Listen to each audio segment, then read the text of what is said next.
이 시간 함께 말씀 나누는 시간 갖기를 원합니다. 오늘 함께 나눌 하나님의 말씀 마태복음 9장 9절에서 13절 말씀입니다. 마태복음 9장 9절에서 13절 말씀입니다. 그렇게 길지 않은 본문이니까 우리 함께 한 목소리로 읽도록 하겠습니다. 마태복음 9장 9절입니다. 시작. 예수께서 그곳을 떠나 지나가시다가 마테라는 사람이 세관에 앉아 있는 것을 보시고 이르시되 나를 따르라 하시니 일어나 따르니라. 예수께서 마태의 집에서 앉아 음식을 잡수실 때에 많은 세리와 죄인들이 와서 예수와 그의 제자들과 함께 앉았더니 바리새인들이 보고 그의 제자들에게 이르되 어찌하여 너희 선생은 세리와 죄인들과 함께 잡수시느냐. 예수께서 들으시고 이르시되 건강한 자에게는 의사가 쓸데없고 병든 자에게야 쓸데있느니라. 너희는 가서 내가 긍휼을 원하고 제사를 원하지 아니하노라 하신 뜻이 무엇인지 배우라. 나는 의인을 부르러 온 것이 아니요 죄인을 부르러 왔노라 하시니라. 아멘. 착석하시겠습니다. 중국 공자의 가르침 중에 인사가 만사란 말이 있습니다. 사람을 채용하고 적시적소에 배치하는 그 일이 모든 일을 결정짓는 데 가장 중요한 요소라는 거죠. 사람을 잘 뽑는 것이 얼마나 중요한 일인지를 말해주는 겁니다. 그래서인지 요즘 기업에서는 신입사원을 뽑을 때에 예전처럼 인사팀에서 지원자를 선별하고 또한 이사들의 최종 면접을 통해서 선발하는 것이 아니라 AI 인공지능을 사용해서 사람을 뽑는 그런 사례가 점점 늘어나는 추세라고 합니다. 아니, 사람이 사람을 제대로 볼 수 있는 거지 어떻게 기계가 사람을 평가할 수 있냐고, 아니 어떻게 이런 일이 있을 수 있냐고 따질 수 있을지도 모르겠지만 이런 추세로 흘러가는 데에도 다 이유가 있습니다. 왜 그러냐? 이 AI의 특징이 있다면 지원자들을 평가할 때에 편견이 없다는 거예요. 아니 오히려 사람이 사람을 평가할 땐 뭐 학연이나 지연이나 그 어떤 이해관계로부터 완전히 자유롭기가 어렵기 때문에 오히려 AI가 사람보다 훨씬 더 객관적으로 지원자들에게 평가를 하더라는 거죠. 사실 기업에서 신입사원들을 뽑을 때에 학벌 중요하죠. 스펙 중요합니다. 외모도 물론 중요합니다. 그러나 그게 절대적인 건 아니잖아요. 이런 절대적인 아닌 어떤 것들에 앞에서 AI는 그 어떤 편견이 없다 보니까 각 지원자가 정말 이 회사 생활을 잘할 수 있는지, 적합한 능력을 갖고 있는지를 그리고 그게 이 회사가 요구하는 인재인지를 AI가 더 정확하게 판단을 하더라는 거죠. 근데 저는 이 이야기를 들으면서 문득 이런 생각을 해봤습니다.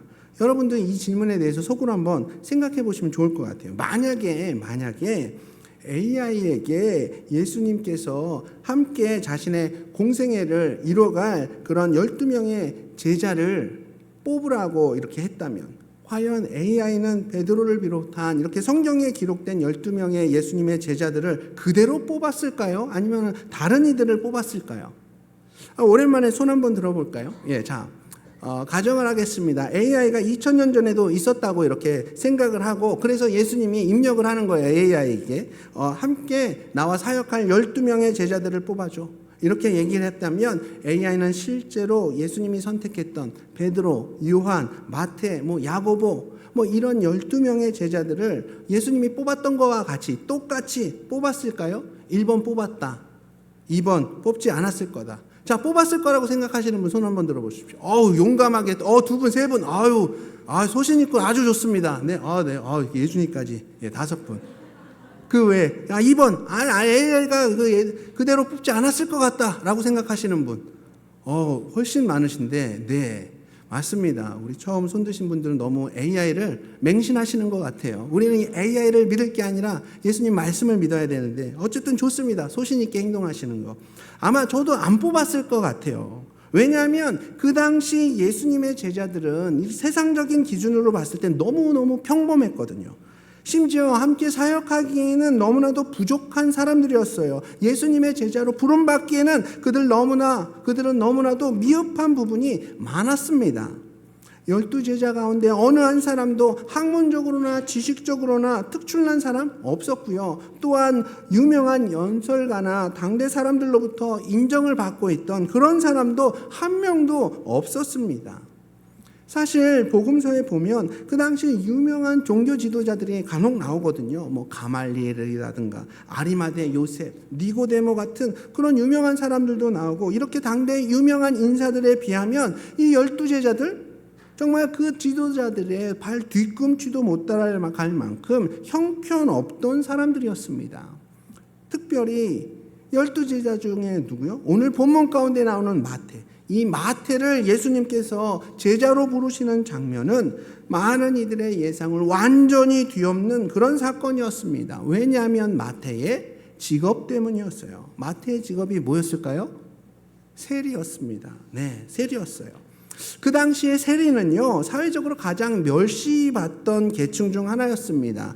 따라서 예수님이 마태를 제자로 부르신 것은 마태 개인에게는 너무 행복하고 영광스러운 부르심이었을지는 모르겠지만, 마태를 부르셨던 예수님께는 아주 입장이 남처해질 수도 있는 치명적인 그런 상황이었습니다. 그러니까 많은 사람들이 예수님께 아주 실망을 했어요. 아니, 예수님은 어떻게 저런 인간, 어떻게 저렇게 나쁜 인간을 제자로 삼으실 수 있지?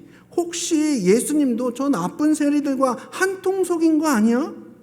예수님이 마태를 부르는 순간 많은 사람들이 이렇게 실족하며 예수님을 공격했습니다. 여러분, 우리도 종종 이런 일을 경험할 때가 있습니다. 전도를 하다 보면 어떤 분들은 이렇게 말하기도 해요. 내가 교회 안 나가는 이유가 뭔 줄 아냐고. 교회 다니는 사람은 그저 말만 그냥 번지르르 하고 제일 얌체 같다고, 자기만 생각한다고, 도대체가 손해보는 짓은 안 하려고 한다고. 어쩌면 세상은 오늘 본문에 나오는 마태와도 같은 우리의 그 온전치 못함 때문에 예수님에 대해, 교회에 대해 오해할 수도 있습니다.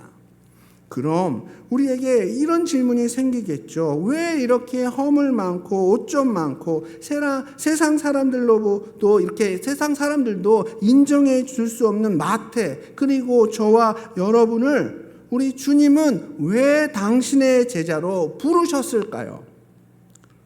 거기에는 주님께서 가지고 계신 우리 인생의 반전을 위한 너무나도 중요한 계획과 이유가 있다는 겁니다. PPT 넘겨주시고요. 첫 번째로 우리 주님은요, 어떤 죄인이라도 용서해 주시는 분입니다. 어떤 죄인이라도 우리 주님께서 용서해 주세요. 이 말을 바꿔 말하면 뭐냐? 우리 입장에서는 아무리 악하고 파렴치한 그 어떤 죄를 지었다 할지라도 주님께 용서받을 수 있다는 겁니다. 지금 이 말을 하는 거예요. 오늘 본문 10절을 보니까 세리라는 단어와 늘 함께 짝이 되어서 성경에 등장하는 단어가 있습니다. 뭘까요? 여러분 한번 맞춰보십시오. 10절에 보면 세리라는 단어 뒤에 뭐가 나와요? 죄인이라는 말입니다.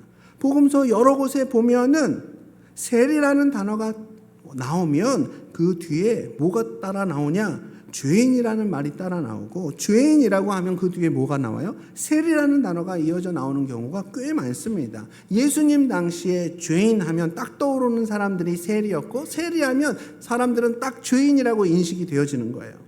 그러면 도대체 그 당시 세리들, 마태도 직업이 세리라고 했는데 세리들이 왜 그렇게 사람들로부터 죄인 취급을 받았을까요? 여러분, 그 당시 세리는요, 그냥 단순한 세무공무원이 아니었거든요. 그 당시 세리들은 가뜩이나 로마 제국의 통치로 인해서 고통받고 있던 이스라엘 백성들의 고혈을 빨아먹던 무리들이었습니다. 자기 민족을, 자기 동포들을 배신하고 로마 제국의 통치를 노골적으로 돕는 사람들이었어요. 쉽게 말해서 세리는 매국노였습니다. 이 세리들은 어떤 일을 했냐? 로마 제국에게 바쳐질 그 세금을 이스라엘 백성들에게 이렇게 거둬들이는데 그냥 로마에게 바쳐야 할 그 양만큼만 거두는 게 아니라 그 이상으로 세금을 걷는 거예요. 그래서 예를 들면 로마에서는 5를 요구했는데 세리들은 7, 8을 걷어버리는 겁니다. 그래서 로마한테 바쳐야 될 그 부분은 다 보내고 나머지 부분들은 자기가 갖는 거죠. 인마이 포켓하는 거예요. 포켓하는 거예요. 자기 거로. 그리고 자기 배를 부르게 하는 겁니다. 이 당시 세리들은 백성들의 피 같은 돈을 로마 정부의 힘을 빌어서 빼앗아 버리고 동포들이야 뭐 어떻게 되든지 말든지 그저 자기 배만 불렸던 자들이었습니다. 그러니까 이스라엘 백성들은 세리들을 아주 그냥 인간 취급을 하지 않았던 거예요. 죄인으로 취급하다 못해 그들을 경멸했습니다. 그들을 아주 저주했습니다. 혹시라도 세리들이 성전에 하나님 앞에 이렇게 헌금이라도 드렸다면 그 헌금 받지도 않을 정도였어요. 너의 그 더러운 돈 우리 하나님께 바칠 수가 없어. 이런 식인 거였던 거죠. 그러니 누가 세리들과 가까이 하겠어요? 그러니 누가 이런 사람들을 교회로 부르겠냐고요. 그런데 우리 주님께서는 이런 마태를 어떻게 대하십니까? 우리 9절 말씀 함께 보실까요? 9절 말씀. 자, 시작.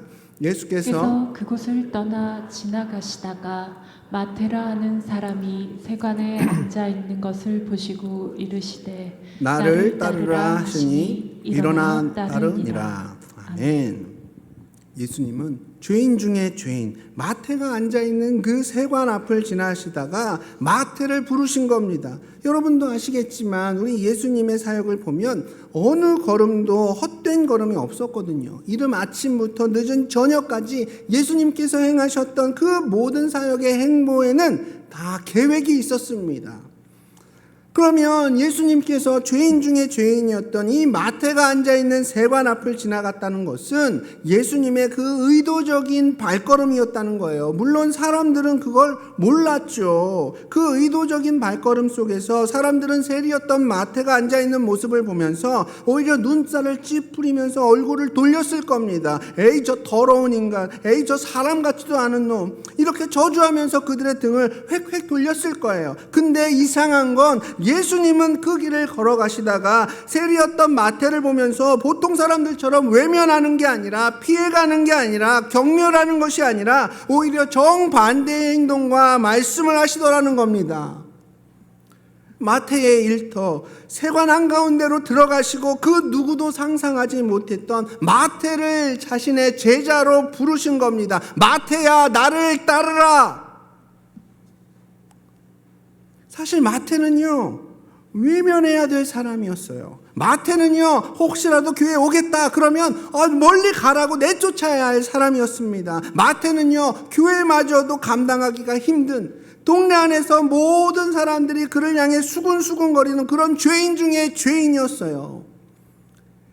근데 그런 마태를 향해서 우리 예수님은 마태가 누구인지 알고 있으셨음에도 불구하고 뭐라고 말씀하십니까? 마태야 나를 따르라. 저리 가라는 게 아닙니다. 썩 꺼지라는 게 아닙니다. 따라오래요. 그것도 그냥 성도가 아니라 내 제자가 되라는 겁니다. 이 광경을 봤던 많은 사람들은 너무나 황당했을 거예요. 아니 어떻게 저렇게 파렴치한 인간을 예수님께서 제자로 삼으시는 거지? 아니 솔직히 마태 자신도 처음에는 자기 귀를 의심했을 겁니다. 아니 내가 잘못 들은 게 아닌가? 왜냐하면 마태 자기가 자기 자신을 너무나도 잘 알잖아요. 그리고 예수님이 누군지도 너무 잘 알잖아요. 근데 그 거룩하신 분이 어떻게 죄인 중에 죄인인 자신을 부르실 수가 있냐는 거죠. 전혀 그럴 리가 없다는 거죠. 여러분, 우리도 마찬가지 아닌가요? 우리가 처음 구원받고 주님의 그 선하신 은혜와 놀라운 사랑을 처음 깨달았을 때 우리의 첫 질문이 무엇이었습니까? 아니, 주님께서는 왜 나를 사랑하신다는 거지? 왜 나를 선택하신 거지? 왜 이렇게 부족하고 볼 것 없는 나를 사랑하신다는 거지? 이게 우리의 첫 질문 아니었습니까? 여러분 이런 질문 주님 앞에 드리지 않았습니까? 오늘 왜 예수님께서 죄인 중에 죄인이었던 마태를 부르셨냐? 오늘 본문 12절은 이렇게 말하고 있습니다. 우리 12절 말씀 함께 읽어보실까요? 자, 시작. 예수께서 들으시고 이르시되 건강한 자에게는 의사가 쓸데없고 병든 자에게라야 쓸데있느니라. 아멘. 그렇습니다. 병든 자에게 의사가 필요하듯이 예수님은 이 땅에 그 무엇으로도 해결받을 수 없는 죄로 물든, 죄로 병든 우리를 위해서 이 땅 가운데 오셨습니다. 그러니까 예수님이 이 땅에 오신 이유는 의인을 부르러 오신 것이 아니라 오늘 마태와 같은 죄인 중에 죄인, 용서받지 못할 죄인을 위해서 이 땅 가운데 오셨기 때문에 예수님이 죄인이었던 마태에게 찾아가시는 것은 사실 이상한 것이 하나도 아닌 것이고 오히려 죄인을 부르신 주님의 은혜의 발걸음이었던 겁니다. 물론 그 발걸음은 오늘 우리에게도 똑같이 적용이 되는 겁니다. 죄인 중에 죄인이었던 마태를 기꺼이 부르시고 또 용서하셨던 예수님을 우리가 말씀을 통해서 보면서도 여전히 죄책감에 사로잡혀 있으면서 그 마음에 고개를 들지 못하는 분들 혹시 이 자리에도 계십니까? 숱한 예배를 드리면서도 마음속에 정말 이 죄만큼은 내가 짓지 말아야지 그렇게 매주 예배의 자리에서 결단했으면서도 또 그 결단이 무색하게 우리는 죄를 짓고 또 죄를 짓고, 여러분 지나다니는 멍멍이들을 한번 보세요. 개들을 한번 보십시오. 개들은 자기가 토해낸 그 더러운 것을 자기가 또 다시 주워 먹습니다. 그 모습이 얼마나 더럽습니까? 얼마나 혐오스러워요. 얼마나 냄새가 납니까? 근데 그 모습이 바로 저와 여러분들의 모습입니다.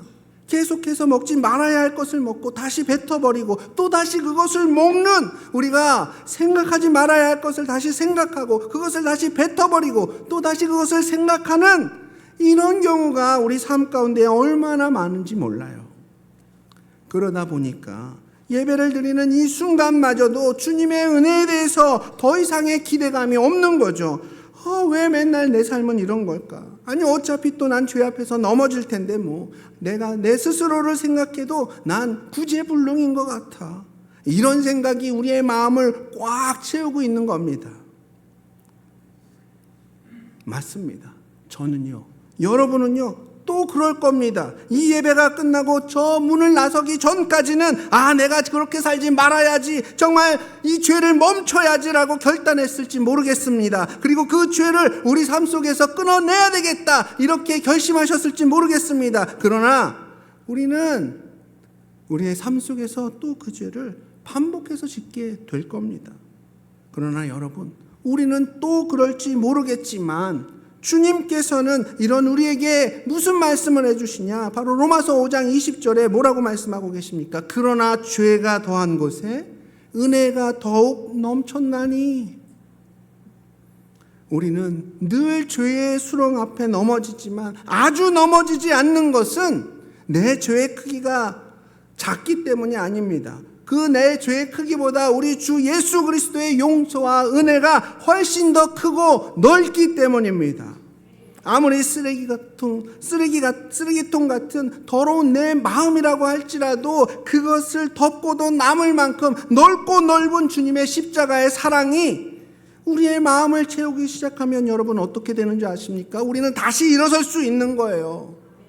우리가 왜 그렇게 죄 앞에서 실망하고 낙심하는 줄 아십니까? 바로 나의 시선이 그저 나한테만 머물러 있기 때문입니다. 나의 시선이 나한테만 머물러 있는 것이 아니라 나를 끝까지 붙잡고 계시는 우리 주님께로 나의 시선이 옮겨지기만 한다면 어떤 상황 속에서도 나를 붙잡고 계시고 어떤 죄도 용서해 주시는 우리의 주님의 그 사랑과 은혜를 우리가 깨달은다면, 우리를 용납해 주시는 그 주님을 우리가 바라볼 수만 있다면 그때 우리 다시 일어설 수 있는 거예요. 우리가 주님 앞에서 다시 회복되어서 이렇게 깨어있는 그 모습을 볼 수가 있을 겁니다. 우리 예수님이 우리를 향해서 어떤 약속을 하시는지 아십니까? 요한복음 13장 1절에 세상에 있는 자기 사람들을 사랑하시되 끝까지 사랑하시니라. 세상에 있는 자기 사람들을 사랑하시되 언제까지요? 끝까지, 지금부터 영원까지 우리와 함께 하시겠다고, 그리고 사랑하시겠다고 약속하고 계십니다. 내 부모도 같이 가줄 수 없는 그 자리까지, 내 연인도, 내 남편도, 내 아내도, 절대 변하지 않을 것 같은 내 친구도 동행해 줄 수 없는 그 자리까지 끝까지 우리를 붙들고 용납하시고 용서하시는 분이 바로 저와 여러분들의 주님이십니다. 그것이 바로 오늘 본문에 세리 마태를 부르시고 용서하신 우리 주님의 사랑이에요. 그 사랑과 용서를 여러분 기억하셔야 합니다. 근데 그렇다고 예수님이 우리를 용서하시기만 하는 게 아닙니다. 우리에게 용서뿐만 아니라 동시에 뭘 주시느냐? 바로 주님 앞에 쓰임받는 그 사명을 주셨습니다. 두 번째입니다. 우리 주님께서는 우리에게 사명을 주십니다. 사명을 주셨다는 건 우리 삶에 지난 과오도 있지만 부족함도 있지만 그럼에도 불구하고 이 부족함을 통해서 주님은 우리를 쓰시겠다는 거예요. 사실 저는 깊은 묵상을 하기 전에 이 예수님의 마태를 부르시는 장면들에 대해서 잘 이해가 되지 않았습니다. 왜냐하면 그 당시의 사람들의 시선으로 봤을 때에는, 제가 봤을 때도 이 마태가 예수님께 부름받는 그 순간 예수님은 너무 위험에 노출되시거든요. 오해받기에 십상이거든요. 아니 어떻게 매국노를 자신의 제자로 받아들일 수 있습니까? 그러니까 마태는 예수님의 제자로서의 그런 선택의 대상이 아니라 세상적으로 볼 때에는 제외의 대상이었어요. 제외시켜야 할, 얘는 다 되는데 얘만은 안 돼. 이렇게 해도 무관한 그런 사람이었다고요. 그런데 많은 사람들에게 이렇게 지탄받고 오해받을 것이 뻔한데도 불구하고 예수님은 왜 굳이 이 마태를 자신의 제자로 부르신 걸까요? 여러분 그 이유가 뭔지 아세요? 바로 예수님은 마태의 과거가 아닌 은혜로 변화될 미래의 가능성을 보신 겁니다. 훗날 마태가 마태복음을 쓰게 될 그 자질과 사명을 가지고 있다는 그것을 보신 거죠. 아마 마태 자신도 자신이 훗날 마태복음을 쓰게 될 사도로 쓰임받게 될 줄은 몰랐을 겁니다. 아마 꿈에도 몰랐을 거예요. 아마 곁에 있던 그 누구도 마태의 사명에 대해서 몰랐을 겁니다. 오직 누구만이요? 예수님만이 아셨던 거죠. 마태는 지금 자신의 모습만을 볼 수 있습니다. 마태 곁에 있던 이웃들은 지금 옆에 있는 세리 마태를 볼 수밖에 없어요. 부모는 지금 내가 볼 수 있는 그 자녀의 모습만을 봅니다. 아내는 지금 내가 볼 수 있는 남편의 형상만을 봅니다. 사업주는 지금의 어려운 시국만을 보고, 목사는 때로는 성도들이 그 처한 어려운 상황만 바라봅니다. 이게 바로 우리의 한계예요. 그런데 예수님은요, 전지전능하신 우리 주님은요, 알파와 오메가를 보시는 겁니다. 우리의 과거를 아시고 현재뿐만 아니라 과거와 현재를 넘어선 그 미래의 가능성까지도 보시는 겁니다. 우리 주님이 마태를 보시면서 그 과거부터 미래의 가능성까지 보시니까 마태에게는 마태복음을 쓸 수 있는 그 자질이 있더라는 거죠. 그 자질이 뭐예요? 바로 세리로서 가지고 있던 자질입니다. 여러분 한번 생각해 보세요. 마태가 세리였잖아요. 그런데 세리는요, 그렇다고 아무나 될 수 있는 게 아니거든요. 세리도 능력이 있어야 됩니다. 왜냐하면 세리에게는 적어도 3가지 이상의 자질이, 능력이 필요하거든요.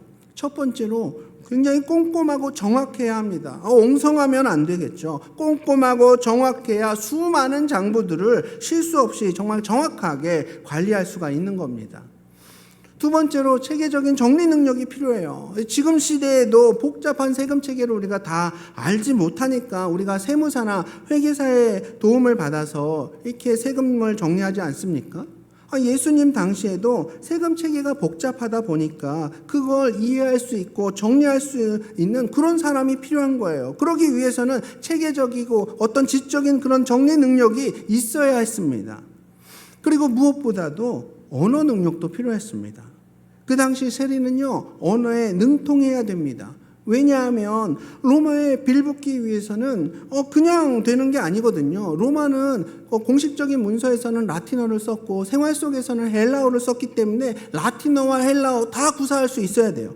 그리고 이스라엘 땅에 살고 있었기 때문에 히브리어와 아람어까지도 알아야 했습니다. 그러다 보니까 벌써 4개국어 한 거잖아요. 언어에 능통해야 되는 겁니다.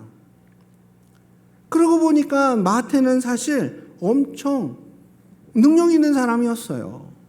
근데 그 능력이 예수님을 만나기 전까지는 그저 돈에 대한 욕심으로 동족들을 착취했던 수단이요, 능력이었습니다. 그 능력은 마치 칼과 같은 거예요.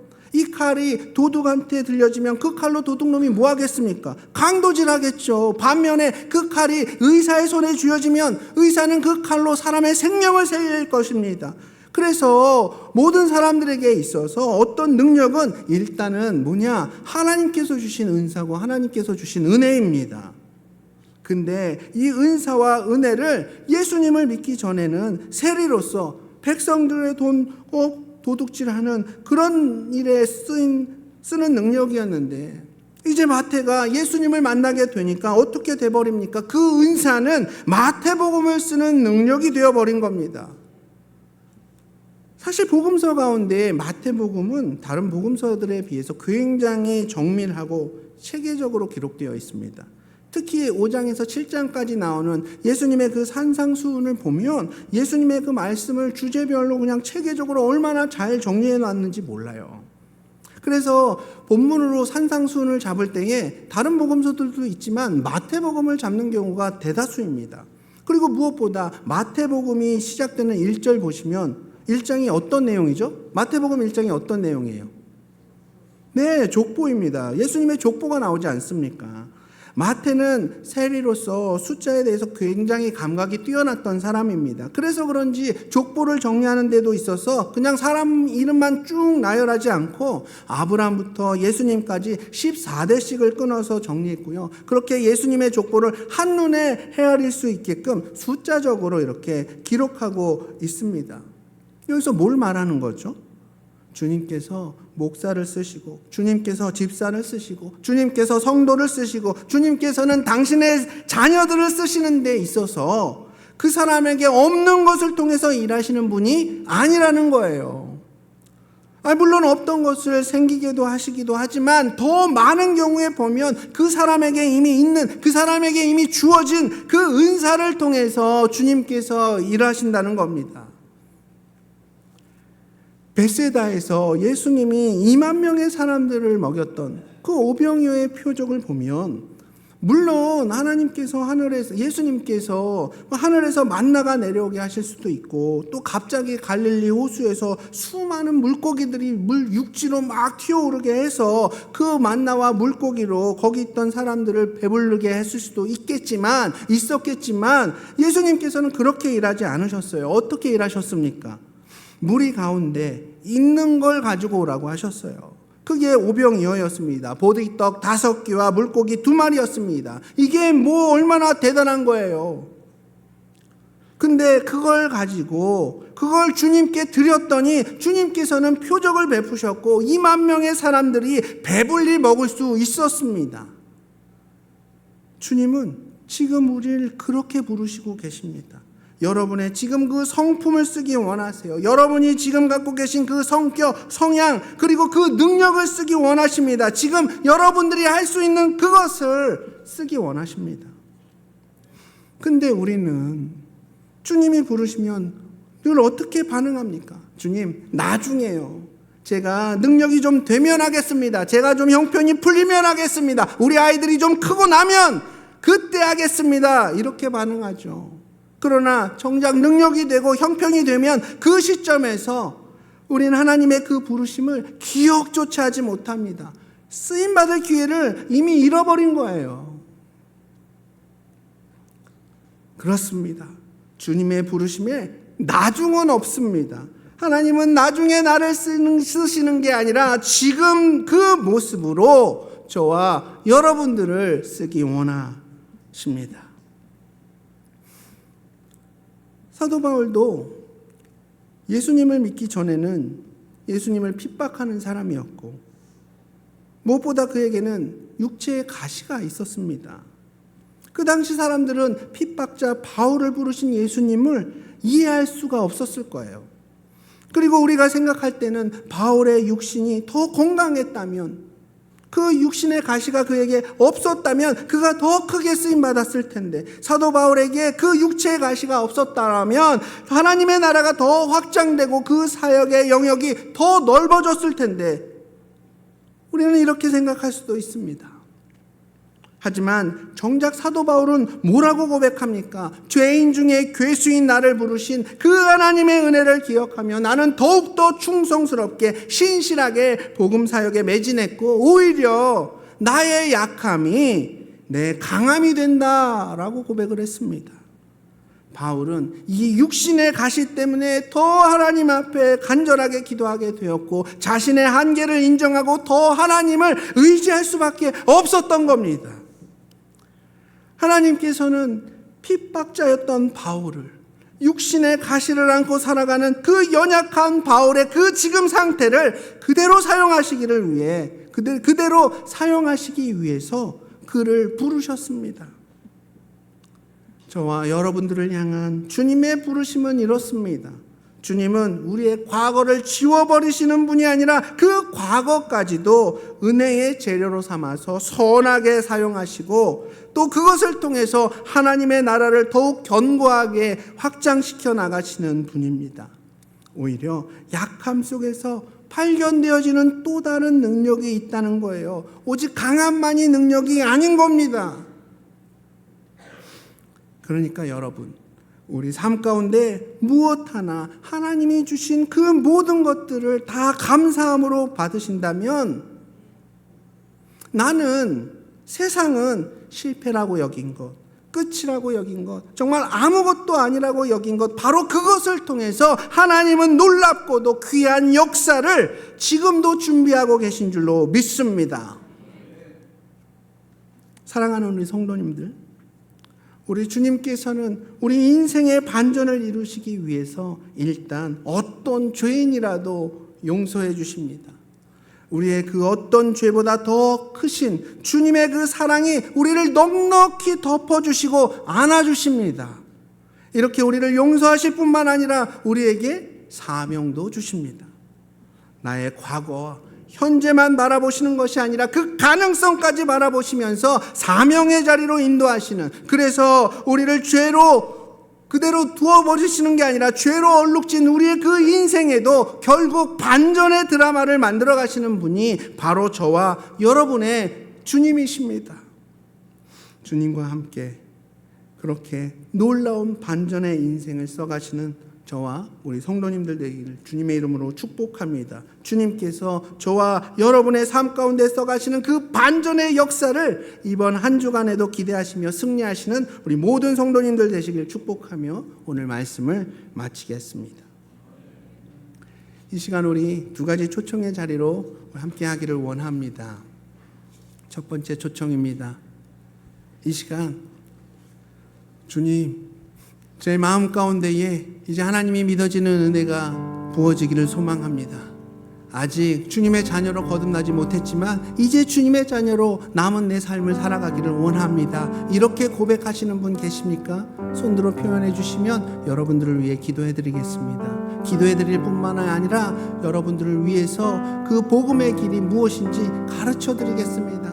손들어 표현해 주시면 여러분들을 위해 기도해 드리겠습니다. 혹시 그런 분 계십니까? 주님, 저에게도 구원의 길을 알려주십시오. 그 길에 순종하기를 원합니다. 두 번째 초청입니다. 이 시간 나의 그 어떤 죄도 용서하실 뿐만 아니라 주님의 사역 가운데 사명자로 부르시는 주님의 그 부르심에 저 이제 순종하겠습니다. 그 부르심에 반응하겠습니다. 이렇게 결단하시는 우리 성도님들 계십니까? 손들어 표현해 주시면 여러분들을 위해 기도해 드리겠습니다. 그 결단 앞에 주님께서 일하시는 줄 믿습니다. 주님의 그 부르심 앞으로 나오십시오. 그 부르심 앞에 반응하십시오. 주님께서 일하십니다. 네, 그 손 보았습니다. 주님께서 일하시는 줄 믿습니다. 네, 여러분들을 위해 기도해 드리겠습니다. 그 결단이 우리를 주님이 원하시는 그 생명의 길로 인도하게 될 줄 믿습니다. 주님의 그 부르심이 우리의 삶을 더 풍성하게 하고 주님의 나라를 확장시키게 될 줄 믿습니다. 여러분이 그 도구가 되실 줄 믿습니다. 네, 아멘, 아멘. 그렇습니다. 주님, 우리는 죄인 중에 괴수입니다. 우리는 능력 없는 무익한 자입니다.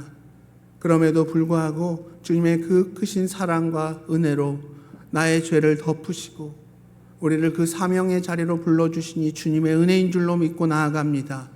손들어 결단한 우리 지체들의 삶 가운데에 그 주님의 부르심이 더 명확하게 들려지게 하시고 그 부르심 가운데 반응하며 주님의 놀라운 사역들을 감당하는 주의 일꾼들로 한 사람 한 사람 세워주시기를 소망합니다.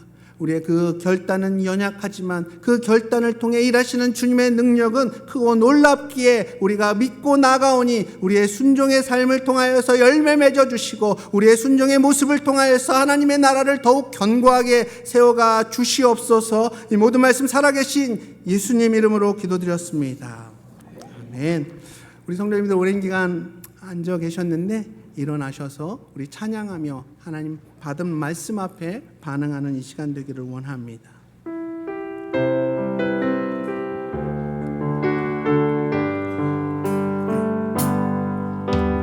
만일 나의 주님이 없었다면 지금 내 모습 이대로 남아있을까? 없이 솟아나는 슬픔과 눈물을 내 영혼 그 속을 헤매고 있진 않을까?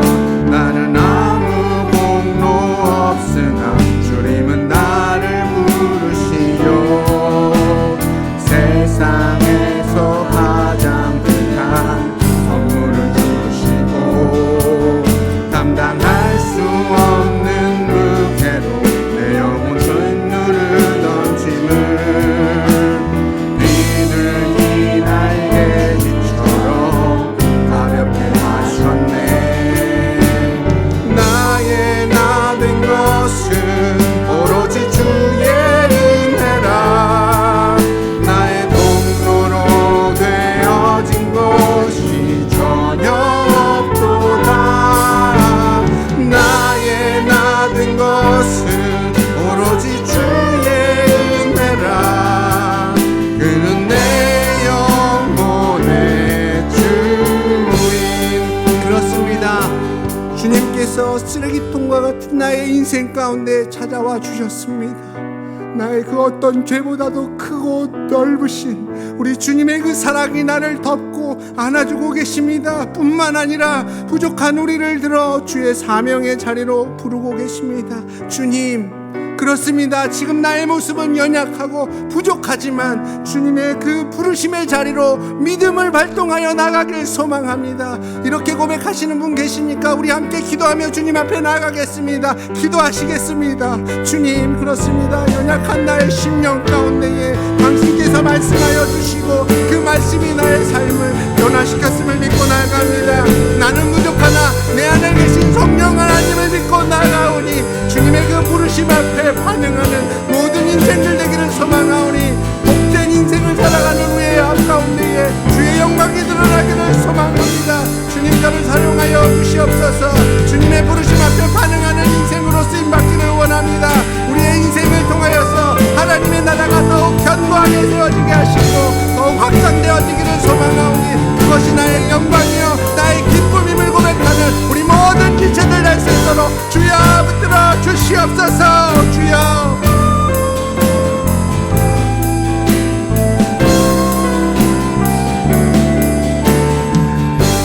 만일 나의 인생에 주님이 없었다면 지금 내 모습 이대로 남아있을까? 끝없이 오고 가는 인생 어떤 곳에서